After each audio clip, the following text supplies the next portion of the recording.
have a Reggaemylitis.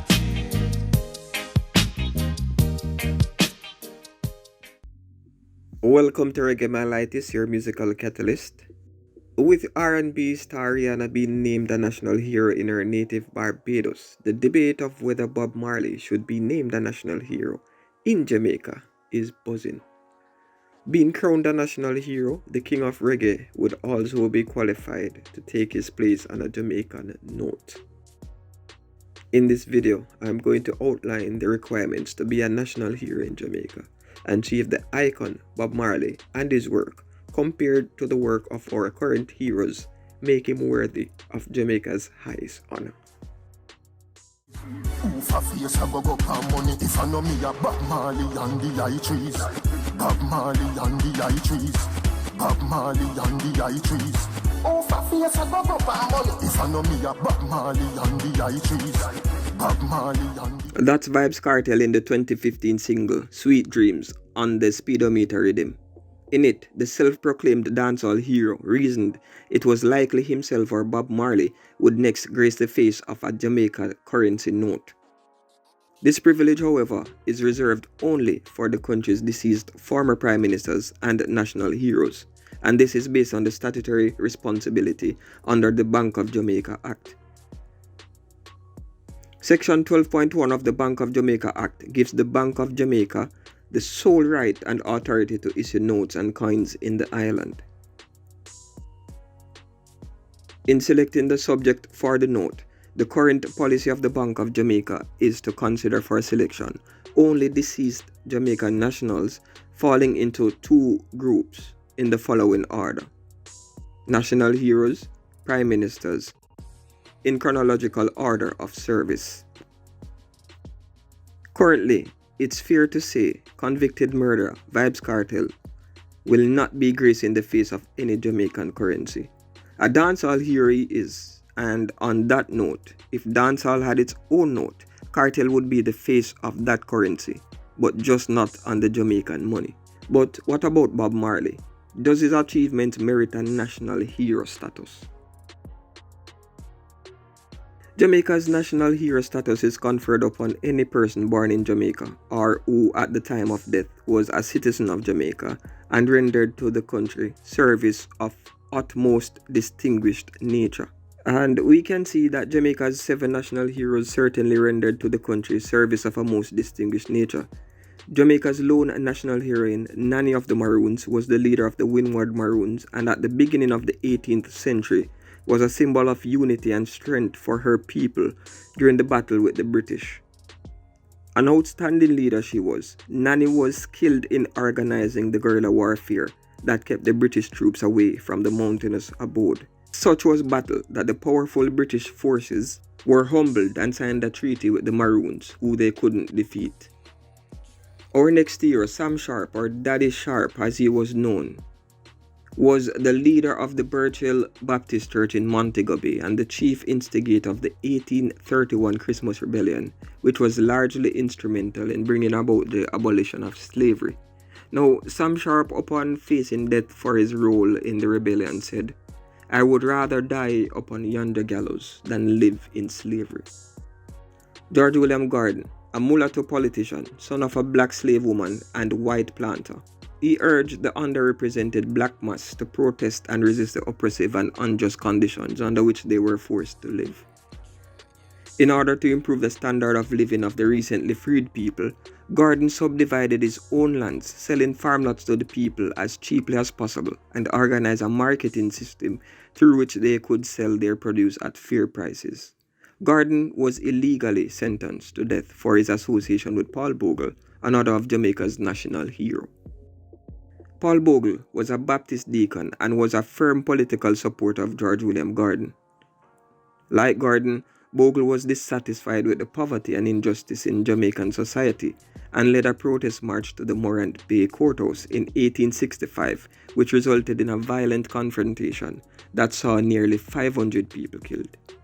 Bogle was hanged for his part in the rebellion, but his march achieved its objectives as it paved the way for the establishment of just practices in the courts. and it brought about a change in official attitude which made it possible the improvement of the social and economic conditions of the black mass.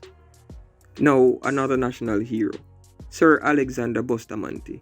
He was the undisputed champion of Jamaica's working class during the 1930s, and he organized protests and was integral in the trade union movement seeking to alleviate the social and economic ills of the day. In the country's quest for self-governance, Bostamanti in 1943 founded the Jamaica Labour Party and subsequently became the country's first premier and a prime minister. Bostamanti helped Jamaica to establish itself as a self-governing independent nation. He does have a tainted history, however, including the Coral Gardens massacre of Rastas in 1963, and for this I rule him out as a national hero. But the system crowned him. Our next national hero, Bostamanti's cousin Norman Manley. He also supported the trade union movement and strongly advocated for universal adult suffrage, aka the right to vote. Like Bostamanti, Manley was determined to see Jamaica become self-governing, and as such he founded the People's National Party in 1938. Manley was determined to secure political power for the black masses, which was denied for centuries under British rule. Manley led the team that negotiated the island's independence from Britain and is credited with the establishment of the definitive role of the parliamentary opposition in a developing nation. Probably Jamaica's greatest hero, certainly Jamaica's first national hero, Marcus Garvey, is the black man's champion. He traveled extensively throughout many countries, observing the poor working and living conditions of black people. In 1914, he started the Universal Negro Improvement Association, UNIA, which encouraged self-government for black people worldwide. Garvey protested against racial discrimination and encouraged black people to have self-confidence and belief. Up, up, be mighty race, accomplish what you will. Garvey's teachings of black self-empowerment and literature would go on to serve as the base for the Rastafarian faith, a philosophy which is highly studied by Bob Marley. Now, does Bob Marley's achievements match or even surpass those of our current national heroes I outlined? Now, let's see. For one, Bob Marley was a political revolutionary.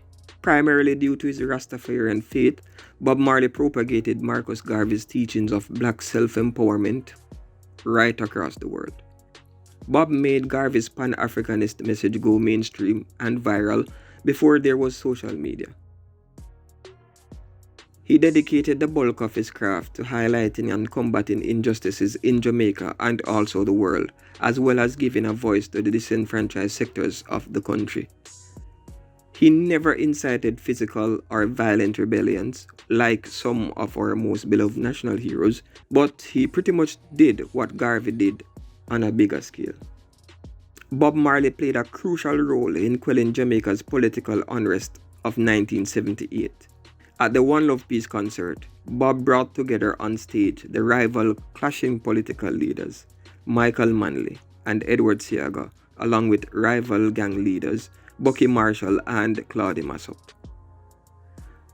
Bob did this to ease the political tension at the time, which was claiming lives. One Love, which is also one of Bob Marley's biggest hits, is now a global anthem and is commonly recited by hundreds of thousands of attendants at sports stadiums and arenas. Bob Marley in life and death plays a huge role in driving Jamaica's tourism industry.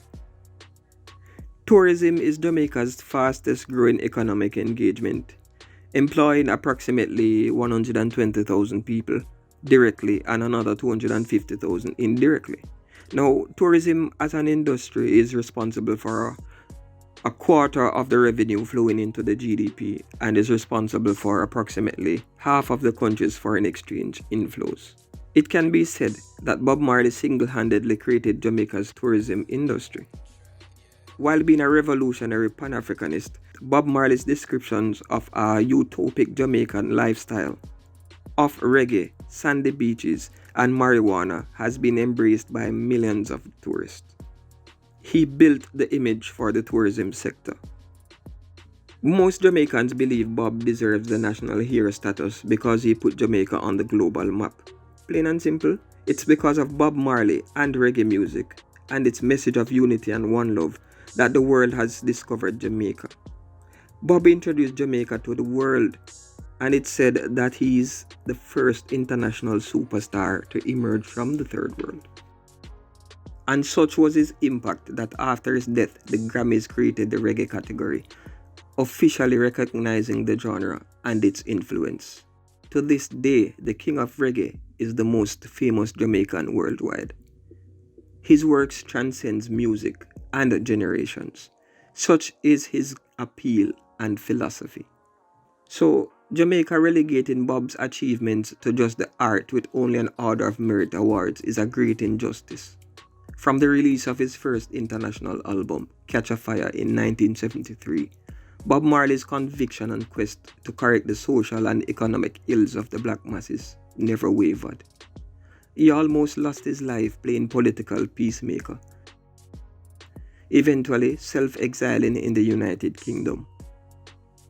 Bob has instilled a sense of pride in many Jamaicans, and for that, he should be the next Jamaican to grace our paper currency, and for that to happen, he needs to be a national hero.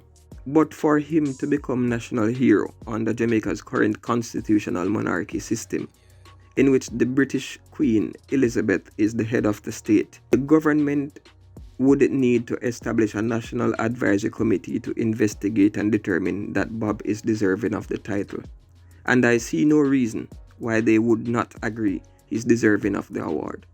The advisory committee would then pass on its recommendation to the Prime Minister, who in turn advises the Governor General, who then confers the honor. As simple as that, or no? So let me know what you think. Should Bob Marley be a national hero based on his achievements? Remember to like and subscribe to the channel and share the video, and look out for more intriguing content on Reggaemylitis, your musical catalyst. You have a reggae my life.